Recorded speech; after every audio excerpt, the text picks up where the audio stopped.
Welcome everyone to 451 Degrees on the Unsafe Space Network, and man, do I have a doozy for you today. But first off, book club is this Sunday, The Satanic Verses by Salman Rushdie.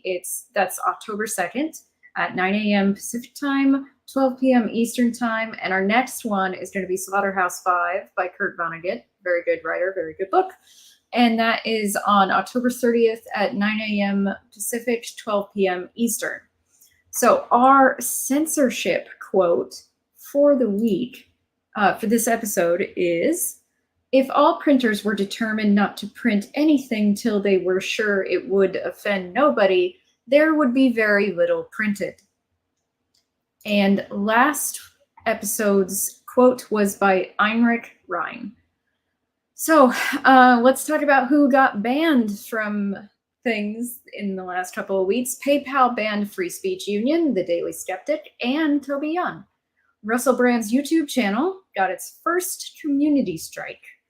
And it was for a bit of misinformation that he then corrected in another video, but then they struck him anyway for it. And this came after Brand launched his live streams on Rumble. So it could be slightly retaliatory. I mean, the timing on that. Also, we got banned. Unsafe Space got banned for a week. We got a community strike on YouTube, and we're unable to post or upload or live stream for a week. But I am going to talk a little bit more on that later. I got banned temporarily on Twitter today, but that's what you're here to find out about. So let's talk about the news first. So first off, Activision banned over 500,000 Call of Duty players for being regular old Call of Duty players, because I don't know if you've ever played that game, but it is a cesspool. But that's what I expect. Maybe Activision's strategy of coming out with bog standard shooters every year that are hits and misses in alternative years has gotten kind of boring for them. So they decided to shake things up. I don't know. Fact checking. Oh, sorry. This one is just so funny. It makes it hard for me to say it. Fact checking companies are bitching that they keep getting hit with lawsuits. World's smallest violin, guys. YouTube has censored over 120,000 videos for information they don't like by deleting those videos, and more on that. Specifically with us, they've also deleted comments. So if something disappears on this platform, assume first that YouTube took it down, because despite the you in their name, it's really about them. It's really ironic then that Susan Wojcicki, however you say her name, I'm never going to be able to pronounce her name because I'm an obvious racist, said that she wants as much free speech as we possibly can on the platform. Well, that's just laughable. She blames advertisers possibly pulling out for limiting speech, but that doesn't make sense since Alphabet owns internet advertising. They could throw their weight around to prevent any advertisers from pulling out. They basically have a monopoly on it. So I don't understand why they couldn't just go, well, no, we're not going to police any speech on our platform. It's really stupid. There is no sound. Are you sure? You could hear me, right, Beverly? Just want to make sure. You have sound? Okay. I just saw that and it freaked me out for a moment. All right. Let's now talk about Facebook. Facebook has censored posts around 9/11 about the falling man photos. The Richard Drew photograph is, yes, intense, but also an important moment of recent history that Facebook probably should have left alone. This is another sign that these more generalized rules are unhelpful and stifle free speech. In relation to this, a Meta oversight board has stated that Facebook's automated censorship system for images is broken and harming free speech. And I agree. So that's an internal board at Meta saying that the system is broken. You love to see it. Instagram false checked a 9/11 photo about former President Donald Trump, wherein he is being interviewed near the site of 9/11 back in 2001, within days of the attack. Yes, he was there, despite what the meta-narrative checkers may say. Okay, people are saying they have sound. Good. Yeah, modern left. I will put that one on the screen because that's a good one. Sticks and stones can break my bones, but words will always murder me.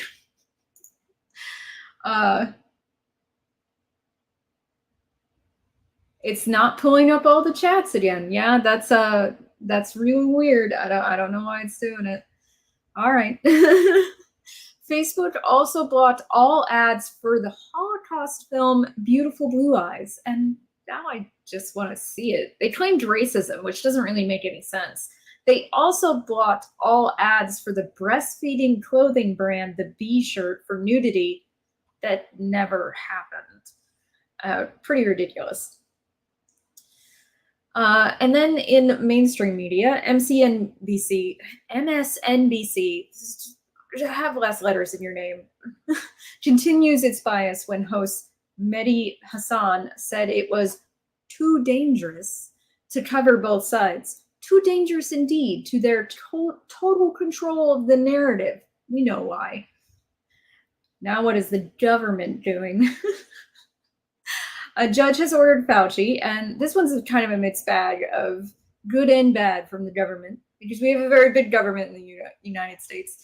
A judge has ordered Fauci and the White House press secretary to turn over communication with social media companies, and even though this case has been in discovery for a while now, they are obviously dragging their feet.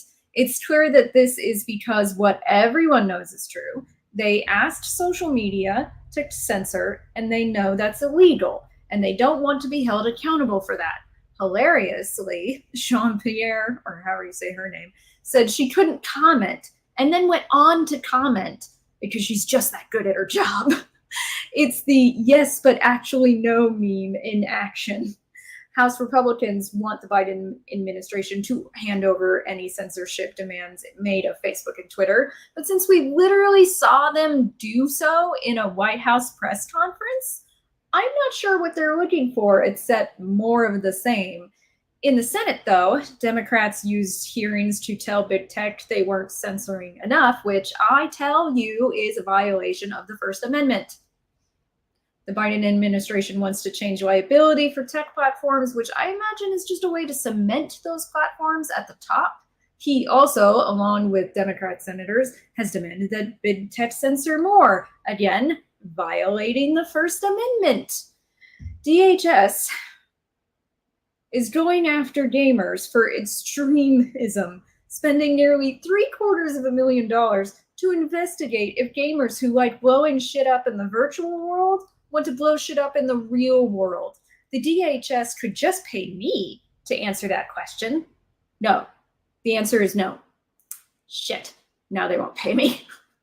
A judge has recently suspended the law that prohibited people from filming police officers within 8 feet in Arizona, and I found the law to be a bit too broad, so I'm happy about this one. California got a California as Newsom signed a new censorship bill for the internet. Seriously, people, get out of there. On the opposite statewide, side, a court has upheld Texas's anti-censorship law for social media. This is turning into a bit of a Gordian knot for social media companies now, and for the big ones, I hope they're losing sleep over it because they have done so many convoluted things.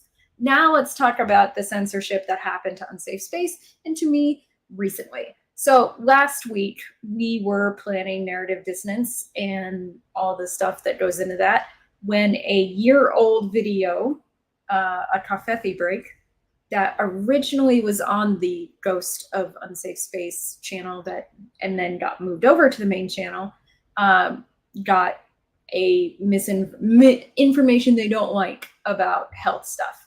And the thing is, though, is that while Carter started the video with a metaphor to help to mitigate the risk of being hit with a misinformation strike, which is a community strike, Unfortunately, once his co-host came on, the actual COOF words were starting to be used, and it was a direct response to current issues. Now, my problem with this strike is that, for one thing, it's a year-old video, for like almost to the day, by the way, a year-old video. But not only that, the rules on YouTube about misinformation have changed. And I watched the whole video, and I can't tell you, based on the current rules that were available when the strike came through, what they violated. I honestly couldn't tell you, because as I've said several times on this series, the rules are vague by design. They do that very specifically to be able to get you. Now, I believe that once they started using the real COOF words, that's where the meat of the problem probably lied. And especially when they went over they did actually look at the PowerPoint slide that talked about the risk to benefit ratio of certain treatments, and that questioned whether or not certain treatments were actually effective. I believe that part may have been the most dangerous moment, which is weird because I think it was official government information. But that, I mean, people get gigged for things that don't make sense all the time, such as me. So today, I was on Twitter and I watched a specific video, which I'm going to show to you now.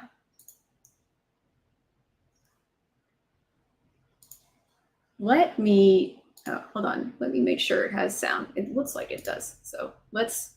Communist, awful.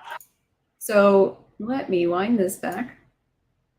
Can you guys hear it? Let me know.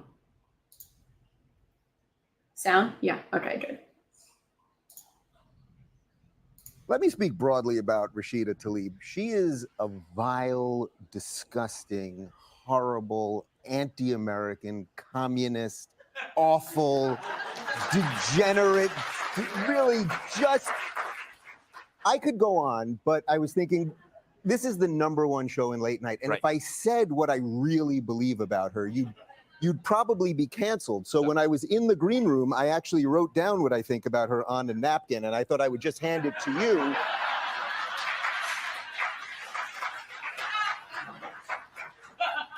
And if you read that aloud, can I share it? If you read that aloud, I will never be on Fox again. Let me speak broadly about Rashida. So yeah, I watched that, and honestly, I did think it was pretty funny. Hi, Ziburton. I don't know how to say that. But so I thought this was pretty funny, but I had a thought over, like, I think Dave Rubin is hilarious. I do. I don't agree with everything he says, but I do think TZ, just say TZ. Okay. I do think he's hilarious, and that's one of the reasons why I watch him, because he makes me laugh, and that's the only thing that's, you know, we're in a comedian. If you make me laugh, that's good. I'm there.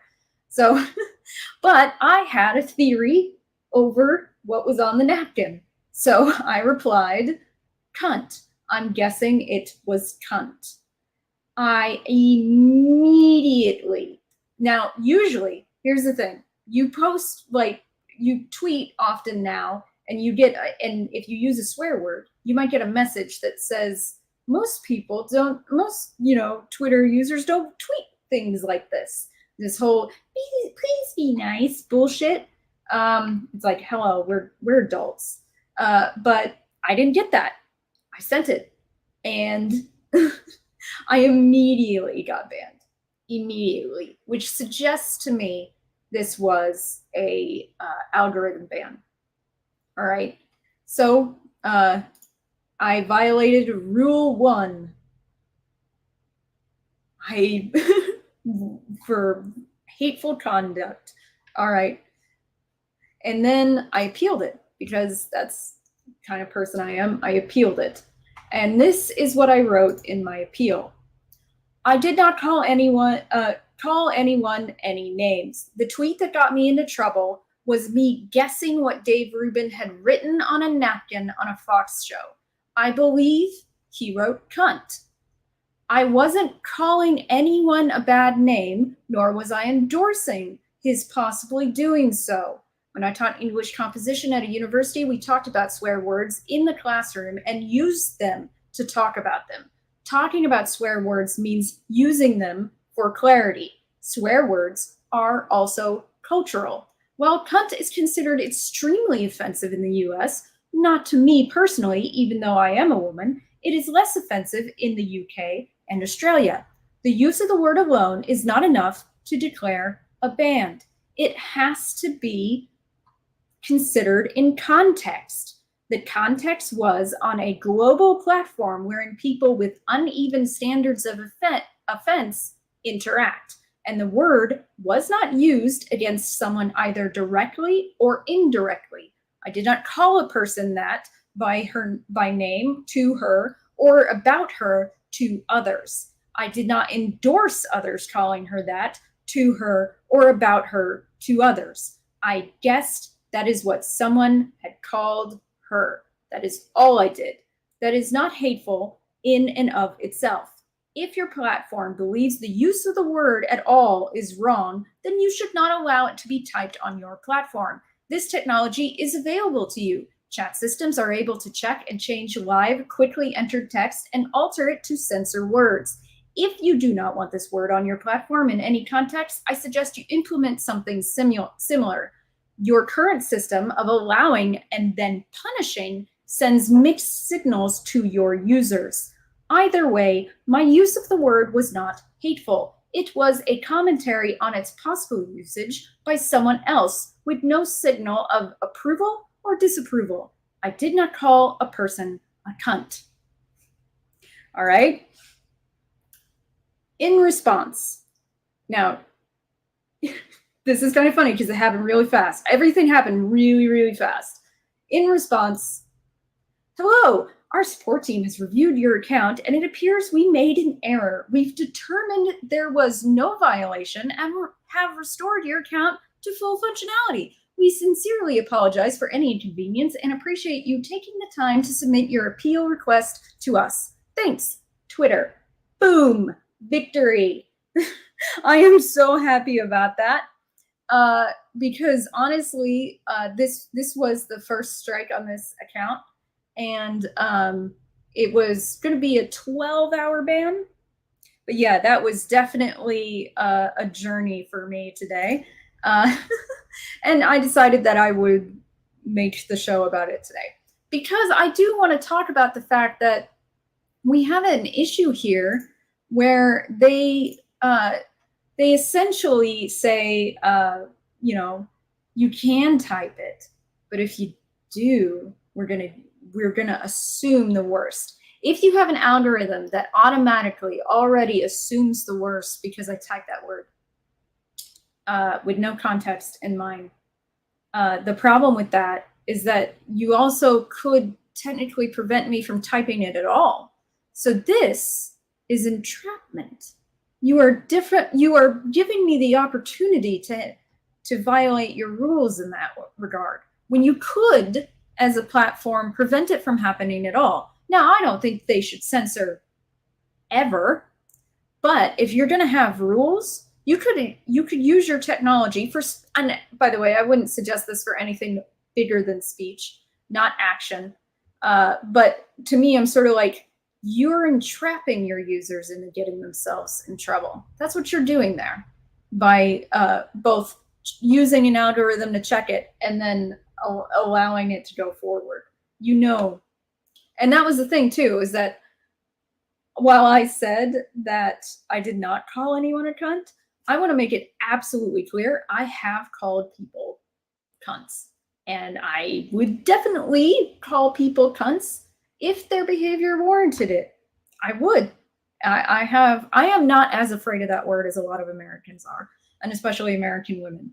You can call me a cunt. I would, in fact, suggest you all do so in the chat, but you might get banned on YouTube, and I don't want that to happen. You could also do it to me on Twitter. And again, I would suggest it because it would be funny to me. It would be funny. I wouldn't be upset or anything, but I don't want you to get banned. And that's the problem here. That was the thing. I said that to Carter, that I wouldn't mind if anyone called me a cunt. And he said very similarly that my saying that essentially prevents people from calling me one because it makes me more likable. And that's somewhat true. Like, being not so intense about these words makes you more likable in that regard. But I definitely think that we need, like, I am now starting to be a little bit more like, okay, so your bot algorithm is a bit touchy. So now I have to be careful about how I use words. And I don't like doing that. It's very hard to get a free speech absolutist to change how they talk about things. And that, like, I like swear words. Okay, I do. I swear a lot. And I know that a lot of people don't like them. But I grew up in a sweary household. So, like, to me, a lot of the words that I use, they're not that offensive because that was my life. And that's that's the crux of this issue, which is why I brought up cultural differences in the fact that the word is not offensive to me in my appeal, is that offense is subjective. Hate is also subjective. And an algorithm can't tell you whether or not something is hateful or offensive. We currently have no technology to tell us those things. And we can't trust human beings to tell us whether or not those things are hateful or offensive because, again, it's subjective. So this is a real problem right now. That this is why I say it's not hate speech. It's speech you hate, because it's too subjective. And that is why I got banned in misinformation or information you don't like. That's a different issue. I was being hateful. Unsafe Space was spreading misinformation. And both those things, first of all, misinformation is also subjective as a term. It's vague purposely. And then on the offensive side, that I've already explained why that is subjective. So we have a real problem here with them deliberate. They want to act like everyone has the same idea of what is offensive and what is misinformation. And we are not all on the same page here. And in fact, we're never going to be. They want a society wherein they can basically dictate to us what is offensive and what is misinformation. The problem there is that that utopia that they want, it's nowhere, and it's never going to exist. And one of the reasons why is because I make a show like this. Other people make their shows. Russell Brand has his show. You know, Dave Rubin has his funny clips and he goes on shows. It's a serious problem that they're never going to stamp us all out. And even if they manage to get us all to shut up for a while, new people will pop up, because counterculture is dependent on who's in charge. And counterculture will definitely always exist because it is pretty much a biological imperative of teenagers to revolt against their elders. So I do find it kind of like naive and stupid. I almost said the R word, but I have a feeling that's not allowed either. But I know that, like, a lot of you probably have your opinions about whether or not I should have said cunt, but I stand by it because I didn't actually call anyone a cunt. But if I had, I also think that I shouldn't have been banned. But what do you guys think? I'd like to let me take a look at chat now. There's so many of you, and I love some of you getting creative with how you spell things. Real awesome. Oh yeah, this is from Unsafe Space. People also don't want to insult you with a word that you're not offended by. As a bully, it really lessens the effect. Yeah, And I think that's why when people call me pick me or say I've internalized misogyny, I'm not upset either, because I'm like, I don't. It kind of falls on deaf ears. If someone were to call me overweight, that would be another one that doesn't have any effect on me. Like,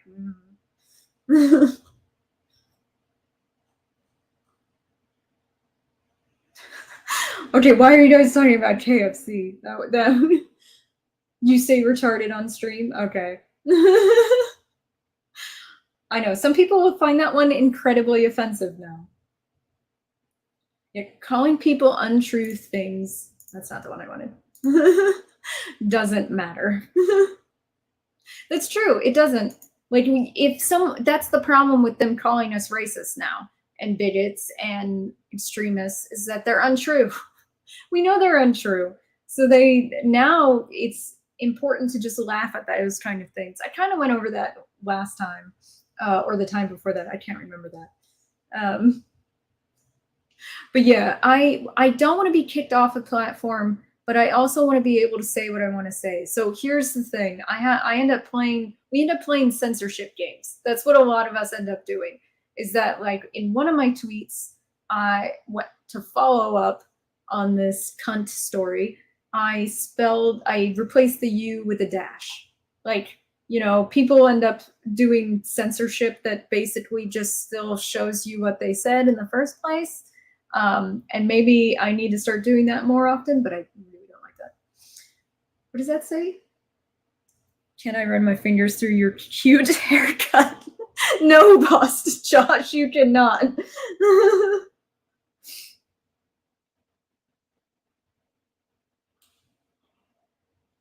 Oh yeah, like a weird spelling of fuck. Yes, exactly. You can't do that in speech though. You literally have to change what word, and by speech I mean verbalization, like I am doing right now. You literally have to change what you're saying. And I don't like that. Like, in written form, it's actually easier to get away with being more direct on how you censor yourself, to forgo an algorithm catching you, but to get your point across with what word you actually mean. But let's I think that's going to be everything for tonight, though. Not a very long one, but I am very glad that you all joined me. I really appreciated it, to hear my funny story. I think this is a triumph, by the way. I do. I think this is good news that an appeal actually was looked at and agreed to. Now, while like Unsafe Space appeal did not go forward, it was rejected. I am I am happy that at least one of the appeals that happened in the past week did go forward and was agreed to. I would like to see more of that. And in fact, I would like to see less automatic, strikes for people. I don't think it's fair. I think most of them are bullshit. Most of the ones that I've experienced have not been honest. That includes copyright strikes. That includes censorship strikes. Censorship is what I call the hate speech stuff. It is just censorship. But like, I don't see how any of these so far have been really fair. And and especially because they're applied unevenly. We know that. Yes, Beverly, in the appeal, the question was, what exactly was said in the video that was misinformation? Essentially, that was the question. And they rejected it and did not expound on their reasoning at all. So that was pretty annoying. I watched the whole thing. I could not tell you directly what was wrong with it. Not really. But thank you guys so much. Let's talk about what's going on for the rest of the week. We have and by the way, I guess I will, before I get into the shows, I will say this. When you get a censorship ban on something, appeal it. Don't just leave it, and don't just do what they asked you to do. find a way to appeal it somehow, because those things stack up towards a ban. That's what I just want to be clear on that. I do think you should always try to get it appealed. But now let's talk about the shows. So we have a pre-recorded Rebel Civics tomorrow at 9 a.m. Pacific or 12 p.m. Eastern, depending on where you are. A live Dangerous Thoughts at 5 p.m. Pacific or 8 p.m. Eastern. And then Token Minority Report on Thursday for 4 p.m. Pacific, 7 p.m. Eastern. Beverly and I are trying to get through the Elvis movie. It's not going well. But thank you guys so much. If you could like, share, subscribe, I would really appreciate it. Just walk your fingers over there. Yeah, the Elvis movie is like really it is, guys. I'm sorry. All right. Well, thank you guys so much for joining me, and we'll see you next time.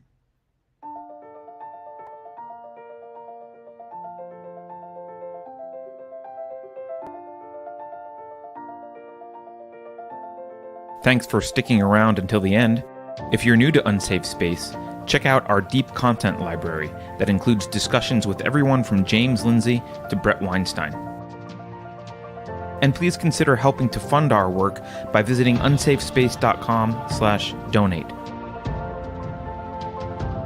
You can find us on a variety of social media platforms, and you can find a community of like-minded individuals on our Unsafe Space Discord server, which is open to financial supporters at any level. We hope to see you there.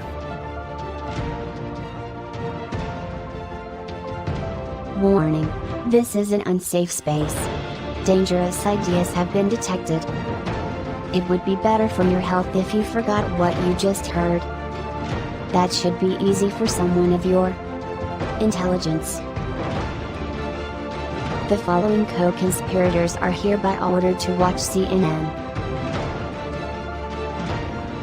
Experts agree that 87,000 new tax collectors will make inflation feel like less of a problem. I think we can agree that the FBI's track record speaks for itself. If you think about it, only government-sanctioned experts should be allowed to express opinions. But don't. Think about it, I mean. That's not your job. Thinking has been scientifically proven to be less efficient than compliance. Science, scientific, and scientifically are registered trademarks of the World Economic Forum. Unauthorized use is prohibited. Computer voice courtesy. Never mind, that last line is fake news. Please disregard it and return to your safe space immediately. There will be cake.